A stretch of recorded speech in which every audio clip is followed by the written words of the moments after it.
Hallelujah.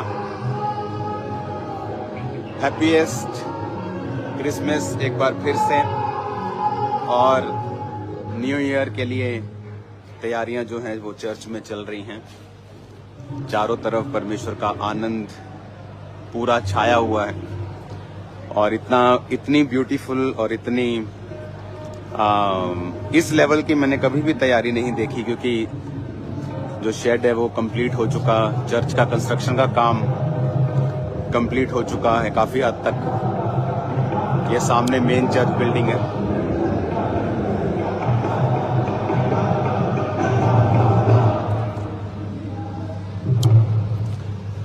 मैंने कर लें दो गाल, ठीक है थोड़ा। और ये कल के लिए जो आपने तैयारी अभी देखी है, और हजारों लोग चर्च में ऑलरेडी पहुंच चुके हैं, वो शेड्स में हैं, उन्हें अभी अंदर आना अलाउ नहीं किया है।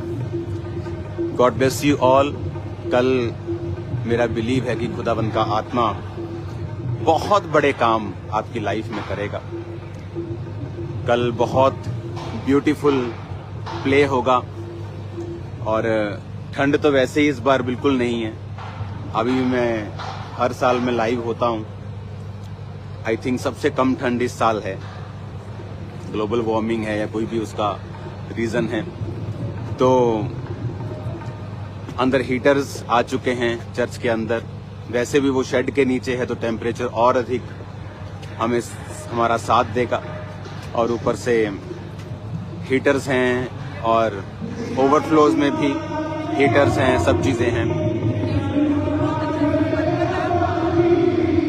ये चीज है लंगर दी छाई आपके अंदर नहीं पड़ी, तो मैं क्या बरकत है ਵਿੱਚ ਫਿਰ ली ली। और बहुत ब्यूटीफुल खुदावंद ने काम किया है इस बार, और बहुत बहुत आनंद और खुदावंद का मसा मैं महसूस कर रहा हूँ चर्च में भी, अपनी लाइफ पर भी। जैसे जैसे आप सच बोलते जाते हैं, वैसा वैसा परमेश्वर का आत्मा और अधिक आपकी लाइफ पर छाया करता है, मुझे ये बात मालूम है। तो अभी आपने कल प्ले आप देखोगे, बहुत जबरदस्त, बहुत ही अनॉइंटेड प्ले कल आप देखोगे। चर्च में एक्स्ट्रा एलईडीज, एक्स्ट्रा व्यवस्थाएं हैं कल, और मेरी एक्सपेक्टेशन है पूरे कम से कम 70 से 80 देशों के लोग कल इस मीटिंग में शामिल होंगे, और इंडिया की हर एक स्टेट। सिर्फ ऑनलाइन की बात मैं नहीं कर रहा हूं, मैं यहां की बात कर रहा हूं, क्योंकि आपने जो अभी ये शेड देखा, जो सारा आपने शेड देखा, ये जो बड़ा शेड है पीछे, ये बहुत बड़ा है। ये शेड थोड़ा बड़ा नहीं है, ये 4 से 5 लाख स्क्वायर फुट तक इसको हम बना रहे हैं, सिर्फ ओवरफ्लो को। और भी कल ओवरफ्लोज होंगे, ग्राउंड्स होंगी, वो भी तैयार हो रही हैं, और इमरजेंसी सेक्शन वो भी होता है। तो 3-4 ओवरफ्लोज, और ये बड़ा ग्राउंड, ये बड़ा ओवरफ्लो, और ये मेन हॉल कल रेडी होगा। समय पर आए, क्योंकि कल क्रिसमस पर इतना बड़ा शेड होने के बावजूद भी शेड के बाहर थे लोग, ओवरफ्लोज भी भरे हुए थे। लेकिन कल ऐसा नहीं होगा, क्योंकि कल ठंड होगी, तो ओपन में बैठने नहीं दिया जाएगा लोगों को। तो कृपया टाइम पर आके हॉल में रहें, और अगर आप टाइम के थोड़ा बाद आते हैं तो लड़े नहीं, सीधा ओवरफ्लोज में जाएं। वहां भी double LEDs, double sound, everything perfect होगा कल। और कल परमेश्वर की प्रेजेंस में 2025 का पहला निवाला मीठा आप प्रभु की प्रेजेंस में खाओगे, और यीशु मसीह के नाम में शैतान शर्मिंदा होगा, और परमेश्वर आपको स्वीट और अनॉइंटेड और ब्लेस्ड टेस्टिमनीज के साथ वापस लेके आएगा। मेरा बिलीव है कि खुदावंद बड़े बड़े कार्य वो कल लोगों को दिखाएगा, अपने मैसेज को देगा। प्रोफेटिकली मैसेज हम सुनेंगे परमेश्वर के। प्रोफेटिकली वो क्या कहता है इंडिया के बारे में, इकोनॉमी के बारे में, चीजों के बारे में, पंजाब के बारे में। परमेश्वर का आत्मा वो हमें अपनी आशीष के साथ आगे लेके जाएगा। और एक चीज जो मैं आपसे शेयर करना चाहता हूं कि हमें प्रार्थनाओं की जरूरत है, हमें अपने देश के लिए, अपने लोगों के लिए हमें प्रार्थना करने की जरूरत है।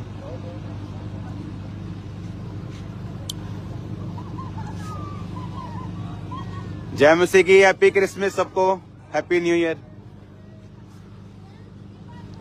लोगों को साइड पर रोका जाता है क्योंकि अगर आप यहां से देखें तो शायद आपको दिखे, यहां से नहीं दिखेगा। जहां ये रोड एंड होता है वहां शेड्स हैं लोगों के रहने के लिए, तो वो वहां पर वो रहते हैं। मैं आपको एक टेस्टिमनी देना चाहता हूं।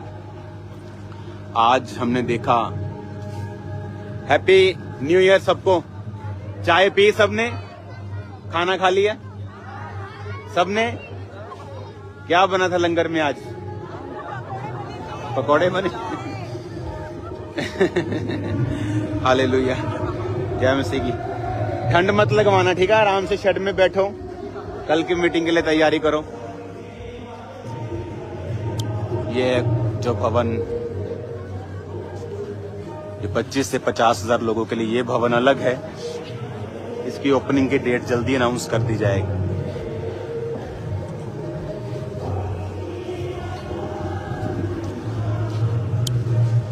हालेलुया। मैं एक टेस्टिमनी आपको देता हूं आज से कुछ, क्योंकि मेरे को, आपको मालूम है कि ऑर्गेनिक चीजों का बड़ा शौक है। तो गाड़ी बाहर है, चलो उधर ही चलते हैं। और बाहर ज्यादा मजा आ रहा है यार। ठंड में बहुत मजा आ रहा है। इस बार ठंड नहीं है इतनी। और मैंने, हैप्पी न्यू ईयर, कल मिलते हैं, प्रेयर च रहो। और मैं, happy new year, happy new सब। और मैं, मेरे को ऑर्गेनिक चीजों का बड़ा शौक है, तो मैंने अपने टेरिस के ऊपर वो सब्जियां लगाई। और जब मैंने सब्जियां लगाई तो जेम्स, और उधर ही चलते हैं आप, उधर ही चलते। जब मैंने सब्जियां लगाई तो वो सब्जी को 3-3, 4-4, 5-5 महीने लगते थे उगने के लिए। और उसमें से भी कुछ खराब हो जाती थी, कुछ कम बढ़ती थी, क्योंकि खाद में डालता नहीं था उस पे। तो हैप्पी न्यू ईयर सबको, कल मिलते हैं। तो उसमें मेरे को स्पेस चाहिए, ठीक है? बात करनी है। तो मेरे को पहले, हर बंदे को किसानों से हमदर्दी रहती है ना? लेकिन मैं आपको टेस्टिमनी देता हूं कि जब मैंने वो सब्जी लगाई तो 3-3, 4-4 महीने रोज पानी देना। मेरा स्टाफ लगा हुआ है पानी देने, कभी नीम का स्प्रे कर रहा है, कभी सवा का स्प्रे कर रहा है। और 3-4 महीने बाद भी जब सब्जी लगती थी तो मैं ये सोचता था कि पहले मेरे को, हर बंदे के दिमाग में किसानों की वैल्यू होती है, लेकिन मैं आपको टेस्टिमनी बताता हूँ कि उस दिन जब मैंने खुद सब्जियां लगाई तो मेरे को वाकई महसूस हुआ कि इतना पालने के बाद भी, आप इमेजिन करो, कई सब्जियां किसानों की 5 रुपए किलो बिकती। क्या आता आज 5 रुपए किलो में? मैं कहता हूं कि आप फॉरेन में चले जाओ तो मिट्टी भी नहीं मिलेगी आपको वहां पे। मिट्टी, रेता, गोबर के उपले भी आपको इतने में नहीं मिलेंगे। तो मैं बड़ा, तब मेरे मन में और सिंपैथी थी कि वाकई ही जो किसान हैं इनकी लाइफ बहुत हार्ड है। आज किसानों का यहाँ बंद था पंजाब में, कल ये ओपन हो जाएगा तो कल आपके लिए कोई प्रॉब्लम नहीं होगी। तो मेरी ये आपसे गुजारिश है कि इसको पॉलिटिकली क्रिश्चियन लोग मत देखें, इनके लिए प्रार्थना करें कि परमेश्वर किसानों की जिंदगी जो है उन्हें अच्छा करे। अगर आप फॉरेन में देखोगे तो एक एक गोभी का फूल आप देखो, अगर आप कनाडा की मार्केट में चले जाओ, सुपर मार्केट में $1, $1.5, 75-80 रुपए का वो 1-1.5-2 किलो का फूल मिलता है गोभी का। और यहाँ इंडिया में जब गोभी एक्स्ट्रा हो जाती है तो वो कोड़ियों के भाव बिकती है। लेकिन अगर हम खुद उगाएं तो देखें कितनी उसमें मेहनत लगती है। तो मेरी ये क्रिश्चियन लोगों से कल भी मैं अनाउंस करूंगा कि हमें प्रार्थनाओं में रखना है कि परमेश्वर जो किसान हैं इंडिया के, पूरे इंडिया के, अकेले पंजाब की मैं बात नहीं कर रहा हूं, कि परमेश्वर उन्हें ऐसा सिस्टम दे, ऐसे लोगों को, ऐसे व्यवसायियों को, ऐसे बिजनेसमैन लोगों को, ऐसे पढ़े लिखे लोगों को उनमें शामिल करे। वो पढ़े लिखे हैं लेकिन जो खास बिजनेस पढ़े हुए लोग होते हैं जिन्हें मालूम होता है। बहुत बार मेरी किसान लीडरों से भी बात होती है कि आप लोग अपनी सब्जी को डायरेक्ट क्यों नहीं बेचते हैं, या किसी अच्छी कंपनी को या किसी को बचवइये को, क्योंकि मेरे को इन चीजों की नॉलेज नहीं है। लेकिन मैं ये सोचता हूं कि अगर हम प्रार्थना करेंगे तो इन विषयों के ऊपर भी बहुत परमेश्वर कार्य कर सकता है। तो प्रार्थना करते रहिए, किसी से डरिए मत, परमेश्वर की आत्मा हमारे साथ है। और मैंने देखा है बहुत लोग बयानों को तोड़ते मरोड़ते अपनी टीआरपी के लिए, तो उनको मैं बोलता हूं लगे रहो, जितनी ताकत है तुम में लगे रहो, कोई फर्क पड़ने वाला नहीं है। अब प्रभु यीशु मसीह का क्रिसमस के बाद ईस्टर आएगा, गुड फ्राइडे आएगा, जहां पर यीशु मसीह को सूली पर लटकाया गया, लेकिन किसी को नहीं बोला जाएगा कि तुम हमारे साथ दुखों को मनाओ, क्योंकि यीशु मसीह हमारे लिए सूली पर चढ़ाए गए। तो मैं आपको ये बोलना चाहता हूं कि परमेश्वर आपसे प्यार करता है। कल खुदावंद की प्रेजेंस में आप देखेंगे खुदावंद के कामों को, उसके प्यार को प्रकट होते हुए। और याद रखो, परमेश्वर के घर में कोई भी धर्म या जात नहीं है। वो आपसे भी उतना ही प्यार करता है, वो हिंदुओं से भी उतना ही प्यार करता है, सिखों से भी उतना ही प्यार करता है। वो हर धर्म के व्यक्तियों से वो प्यार करता है, और हमें भी प्यार ही बांटना है। अगर लड़ना होता तो आज जितना यीशु मसीह के खिलाफ रील्स बनी हैं, और वो लोग जो आज छोटी छोटी बात पर वीडियोस बनाने लगते हैं क्रिश्चियनिटी के खिलाफ, उनको बोलो कि कितनी वीडियोस बनाई हैं आज तक तुमने, जब तुम्हारे ही लोगों ने यीशु मसीह के खिलाफ रील्स बनाई हैं। कमेंट्स आप देखो कितने गंदे उन्होंने पास किए हैं। गुस्सा हमें भी आता है, मीडिया हमारे पास भी है, लॉ हमें भी पता है, लेकिन यीशु मसीह ने कहा तुम प्यार ही करोगे, तुम आशीष ही दोगे, क्योंकि तुम आशीष के वारिस होने के लिए बुलाए गए हो। आज परमेश्वर ने कहा तुम इस अंधकार में जलते हुए दीपकों की तरह दिखाई देते हो। लोग चाहे कुछ भी कहें, तुम्हें प्रेम करते रहना है, लोगों का भला करते रहना है, उन्हें ब्लेस करते रहना है।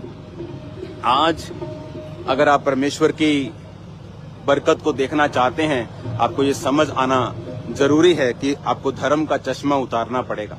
मैं क्रिश्चियन धर्म, मैं ये धर्म, मैं वो धर्म, आपको धर्म का चश्मा उतार के आपको डायरेक्ट परमेश्वर को देखना पड़ेगा कि वो वचन में हमारे लिए क्या कहता है। हालेलुया। मैं आपको बताना चाहता हूं, अगर कोई ऐसी बात मुझे करनी होती तो मैं हजारों बातें कर सकता हूं, और मुझे किसी का भय डर नहीं है। लेकिन यीशु मसीह का प्रेम, उसका आत्मा, यीशु मसीह ने कहा मैंने तुम्हें डर का नहीं परंतु प्रेम और संयम का आत्मा दिया है। मेरा ये बिलीव है कि आप कल परमेश्वर की आत्मा को बड़े कार्य करते हुए देखेंगे। परमेश्वर की आत्मा के साथ आप वर्शिप करेंगे और खुदावंद के आनंद को और उसकी हीलिंग और डिलीवरेंस को आप लेंगे। कल मसाहो किया जाएगा ऑयल के साथ, शॉल के साथ प्रार्थना होगी। फुल परिवार आपका यहाँ पर सादर आमंत्रित है, सिर्फ क्रिश्चियंस ही नहीं, मेरे सारी जाति, सारे धर्मों के भाई बहन, मैं आपका आदर करता हूँ और आपको इनवाइट भी करता हूँ कि आओ और देखो कि यहाँ धर्म बदला जाता है या जीवन बदला जाता है। God bless you all. प्रभु आपको ब्लेस करे।